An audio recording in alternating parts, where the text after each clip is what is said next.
Good afternoon. Shalom likulam. Masal khair.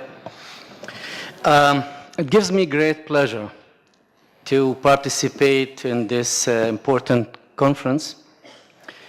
Actually, I don't intend to give a lecture, but rather to share with you some of my thoughts regarding two central issues, which are multiculturalism and peace.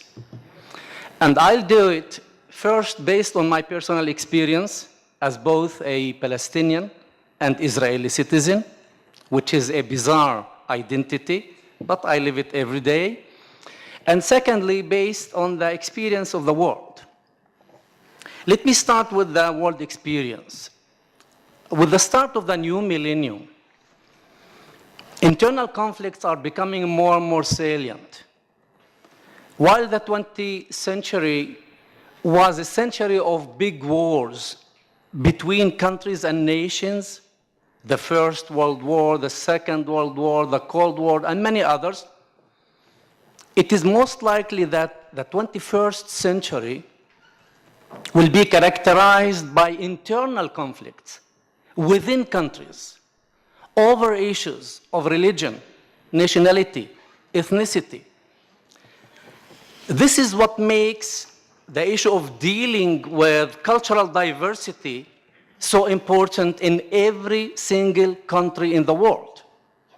And this also what brings multiculturalism as both a concept and a way of dealing with cultural differences. Now, what is multiculturalism briefly? First of all, in my opinion, it is the right to be different. The right to be different in all terms, in terms of identity, the right to have a different narrative. Joseph spoke about history. I don't trust history. First, because it is imposed by those who have the power. Secondly, because usually it's written by men.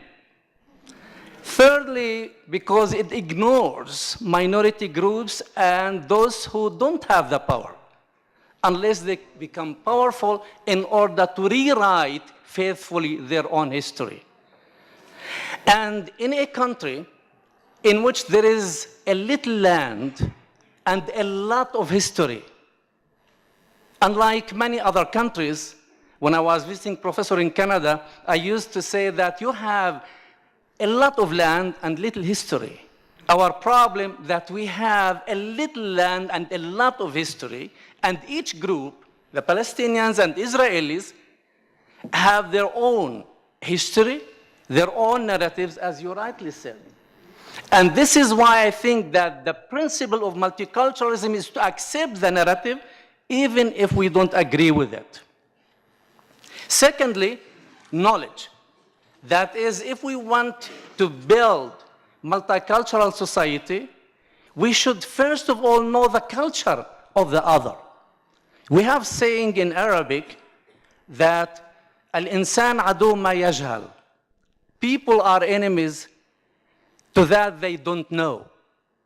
If you don't know something, then you create stereotypes, and then you create distance, and you create hostility. So a basic issue is what I call cultural literacy. In the 21st century, cultural literacy is so important, like knowing language, like computer literacy and other kinds of literacy. And thirdly, to build a joint circle between the different groups that make up every single society. And the question is, do we have multiculturalism in Israel or not? Because my focus is the Israeli society. In Israel, we have such a rich society in terms of cultures. It's probably the most pluralistic country all over the world. To give you just some facts, within a population of 8 million people, we have a Jewish majority originated from over 100 countries all around the world. We have 1.5 million Palestinians, and who are also heterogeneous, composed of Muslims, Christians, and Druze. And we have 300,000 foreign workers. We have 1 million immigrants who came from the former Soviet Union and they insist of having their own culture. We have 78 languages spoken in Israel. So it's a huge multicultural society. But we never developed a multicultural ideology. It is something that we don't see it in education, we don't see it in communication, we don't see it in higher education in any place in Israel. Therefore, we can see in Israel a tribal society where the different identities have developed separately. Instead of complementing one another, they contradict one another.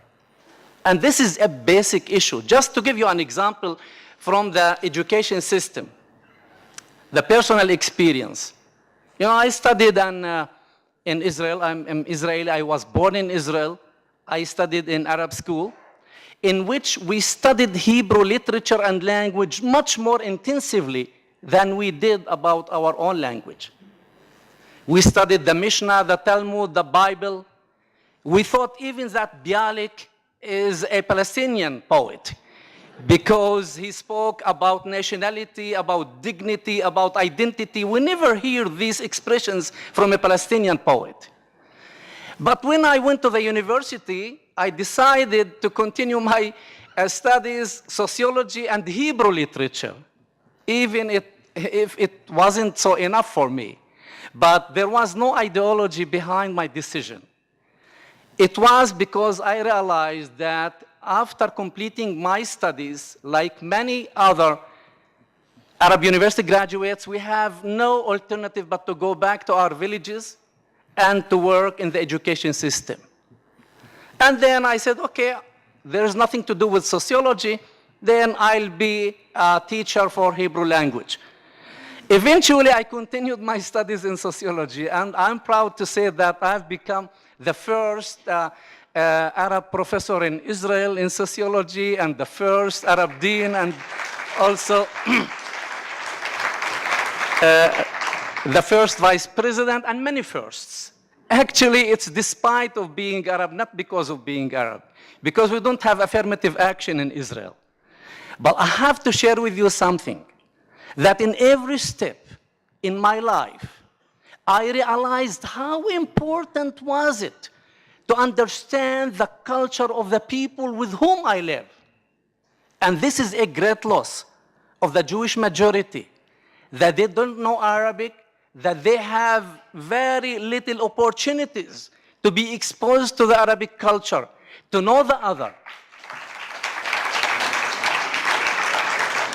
I can assure you that the very fact that I know different languages, including Hebrew, has contributed to my human identity, to my citizenship identity, but not at the expense of my national Palestinian Arab identity.